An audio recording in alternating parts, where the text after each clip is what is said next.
खबर बाजवा साहब यहां पर यह आती है कि भारतीय वजीर आजम जो वहां पर इस वक्त गए और भी बड़े से उनके लेन देन थे, उन पर टैक्सेस भी लग रहे हैं, लेकिन असल में जो तकलीफ है ना वो है अमरीकी सदर से मांगे जा रहे हैं 35 लड़ाका हथियारों समेत। तो भारत के वजीर आजम के लिए अपॉर्चुनिटी है या कि एक उनको बहुत बड़ी उनके लिए ये इज्जत वाली बात है, वो ये कि अब वो अमेरिकन F-35 चूज करेंगे या रशियन Su-57E जेट चूज करेंगे कि भारत को F-35 लेने चाहिए।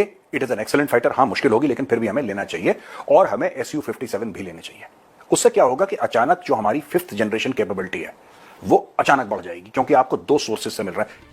अमेरिकन टेक्नोलॉजी, हमारे पास भी F-16 है और वो हमने इस कंडीशन पे लिए थे कि हम इंडिया के खिलाफ इस्तेमाल वो नहीं होगा। में देखिए बॉस, ये जो आप बात कर रहे हैं ना अमेरिका के F-16 हथियारों की, वो ये पुरानी गल हो गई उन अमेरिका ने जो हमें दिए थे। उससे अगले भारत तो फ्रांस के ये रशियन Su-57 जो है इट इज ऑफरिंग इंडिया कि वो सारी की सारी जो मैन्युफैक्चरिंग है वो हम टेक्नोलॉजी ट्रांसफर करेंगे। इस टेक्नोलॉजी में क्या होगा, वो फिर उनको एडवांटेज ही एडवांटेज है, हर चीज घर बनाएंगे। दुनिया की सबसे बड़ी जमहूरियत का सरबराह किसके साथ बैठा है, एक सुपर पावर के साथ बैठा ये बात कर रहा है, तो इससे क्या इंडिकेट होता है कि हम अभी आदमी ने इंसान बना नहीं है पूरी तरह, पता नहीं कब होगा। इतने हथियार लेके इंडिया करेगा क्या? क्या यही सवाल है मेरा कि वो क्या करेगा? आर्मी लेके करेगा क्या? तो फिर what is the game? India किसके साथ ये सारी हथियार और ये आर्मी और ये किसके साथ करेगा? जी, ना चाइना चाहता है कि इंडिया को डिस्टेबलाइज करना, ना पाकिस्तान चाहता है। तो मतलब है कि तो इंडिया ये क्यों कर रहा है? एक तरफ से अमेरिका प्रोड्यूस करेगा, एक तरफ से रशिया प्रोड्यूस करेगा भारत में, और आप रशिया को सिंपली एक बात बोलिए कि यार हमें इतनी स्क्वाड्रन्स चाहिए, आप हमें कंप्लीट ट्रांसफर ऑफ टेक्नोलॉजी, हमें अगर 10 स्क्वाड्रन्स चाहिए। ये कि आगे इंडिया और अमेरिका का क्या होने जा रहा है? तो अब आई थिंक ये पहले भी ये नेवल एक्सरसाइजेस कर रहे थे, एक्सरसाइजेस करते थे और भी करेंगे।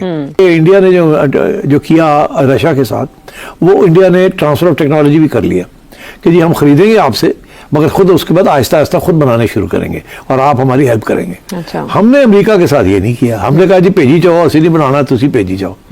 हमने वो ट्रांसफर टेक्नोलॉजी नहीं की अमेरिका के साथ, और अगर हम करते पता नहीं हमें देते भी या ना देते, मगर शायद हमने कोशिश भी नहीं की भी वो कंटेंट के आने दो, जिसकी वजह से हम इतनी डिपेंडेंस हो गई है अमेरिकन वेपन्स के ऊपर कि अब हम इधर उधर नहीं देख सकते।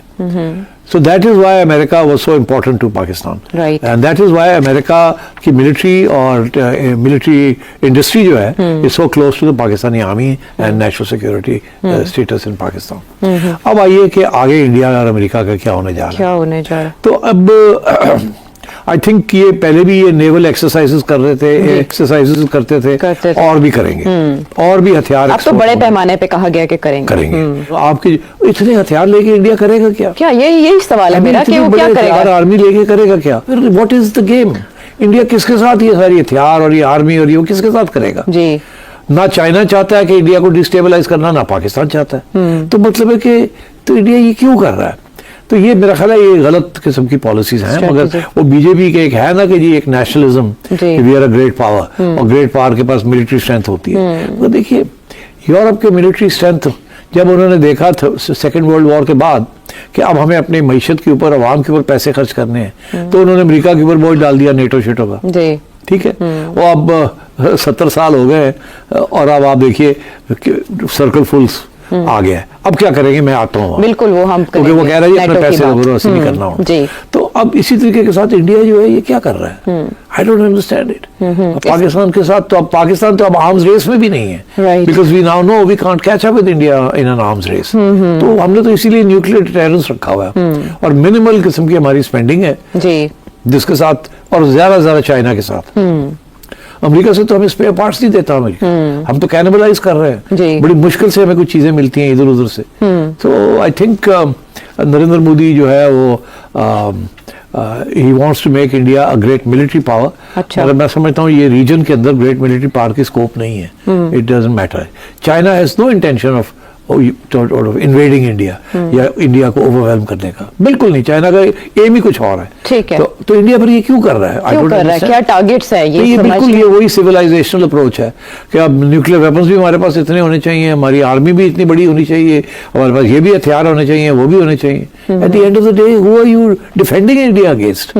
भारत जो कि विच इज आज राइवल ऑफ पाकिस्तान, अनफॉर्चुनेटली हमारा हमसाया है, लेकिन एक अच्छा रिलेशनशिप दूर की बात है।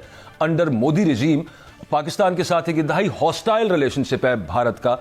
और अमेरिका में मोदी मौजूद, वहां पे एक जॉइंट स्टेटमेंट डोनाल्ड ट्रंप ने और नरेंद्र मोदी ने पाकिस्तान की तरफ इशारा करके पाकिस्तान के खिलाफ हुई। शहजाद भट्ट साहब, जब डोनाल्ड ट्रंप सदर का अभी हल्फ उठाना था, उससे पहले ये जहन में था लोगों के कि जो कर्टेल चाइना पॉलिसी है और पाकिस्तान जो चीन के करीब है, उसको चाइना को कर्टेल करने के लिए पाकिस्तान को भी दबाया जाएगा। किस तरह से आपके ख्याल में आगे पाकिस्तान के लिए मुश्किलात जन्म ले सकती हैं इन मामलात को लेकर? लेकिन खबर क्या है? खबर बाजवा साहब यहां पर यह आती है कि भारतीय वजीर आजम जो वहां पर इस वक्त गए, और भी बड़े से उनके लेन देन थे, उन पर टैक्सेस भी लग रहे हैं, लेकिन असल में जो तकलीफ है ना, वो है अमरीकी सदर से मांगे जा रहे हैं 35 लड़ाका हथियारों समेत जदीद दफाई आलात भारत को मिलने की उम्मीद जो नहीं है, उसका सारा प्रॉब्लम जो है वो मसला पड़ा हुआ है। मैं यहां आपको बताता हूं बाजवा साहब हो क्या रहा है जी। अब एक साइड पर पाकिस्तान जो पहले ही फजाई तौर पर ना भारत से हमेशा ही अल्लाह की रहमत से एमएम आलम से शुरू कर ले, हुण भैन चाह दा घुट पी के साडे कोलों गए ने, अभिनंदन। अभी यहां हम खेल रहे हैं। अब क्या हो रहा है?